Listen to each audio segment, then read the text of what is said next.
Recognition ఉంటుందండి actors అందరికీ, కానీ రెస్పెక్ట్ కావాలంటే నాకు ఒక రిక్వెస్ట్ ఉంది to the government of Telangana. That is, అందరికీ గుడ్ మార్నింగ్ అండి. మరొకసారి మహిళా దినోత్సవ శుభాకాంక్షలు అందరికీ. And to all the award winners, Gaddar film awards గెలిచిన ప్రతి ఒక్క విన్నర్కి కంగ్రాచ్యులేషన్స్.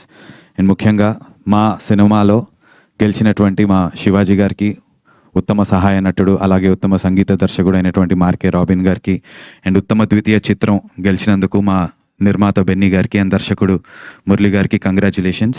ఇక్కడ ఉన్న వాళ్ళందరూ మా పర్ఫార్మెన్సెస్ గురించి మాట్లాడుతున్నారు, వెరీ హ్యాపీ. బట్ ఈ సినిమా ఇలా ఉంది అంటే కనుక డెఫినెట్లీ ఆల్ కేటగిరీస్లో ఉన్నటువంటి టెక్నీషియన్స్ చాలా important. So to all the technicians congratulations. నాకు ఒక రిక్వెస్ట్ ఉంది to the government of Telangana. That is, ఉత్తమ దర్శకుడు అనేది ఇంకొక సపరేట్ కేటగిరీ ఉంది, కానీ ఉత్తమ నిర్మాత అనేటువంటి కేటగిరీ లేదు. ఇలాంటి సినిమాల్ని నిర్మించాలి అంటే చాలా చాలా ధైర్యం కావాలండి. ఎప్పటి నుంచో సంపాదించుకుని డబ్బులై ఉండొచ్చు, అప్పులు చేసినటువంటి డబ్బులై ఉండొచ్చు, ఏదైనా ఉండొచ్చు. ఉత్తమ నిర్మాత అని కూడా ఒక కేటగిరీ ఉంటే బాగుంటుంది కదా. నిజంగా కరెక్ట్గానే చెప్పానా? ఇలాంటి సినిమాని డే 1 నుంచి నేను ఫస్ట్ చెప్తున్నాను, ఇలాంటి సినిమాని రాయడానికి, దర్శకత్వం చేయడానికి ఒక పిచ్చి ఉండాలి. అంత పిచ్చి సినిమా పట్ల మా డైరెక్టర్ గారికి ఉంది. అమేజింగ్. అండ్ ఇలాంటి సినిమా పట్ల ఇన్ని కోట్లు పెట్టి ఇంతమంది యాక్టర్స్కి రెమ్యునరేషన్స్ ఇచ్చి ఈ సినిమాని ముందుకు తీసుకొచ్చి ధైర్యంగా ముందుకు తీసుకురావడానికి నిర్మాతకి గట్స్ ఉండాలి. అండ్ శివాజీ అన్న మనందరికి తెలుసు, ఇప్పుడే కాదు, ఆయన ఎప్పటి నుంచో ఎన్నో అవార్డులు గెలిచారు. ఆయనకి ఇంతకుముందు కూడా స్టేట్ అవార్డ్స్ వచ్చాయి.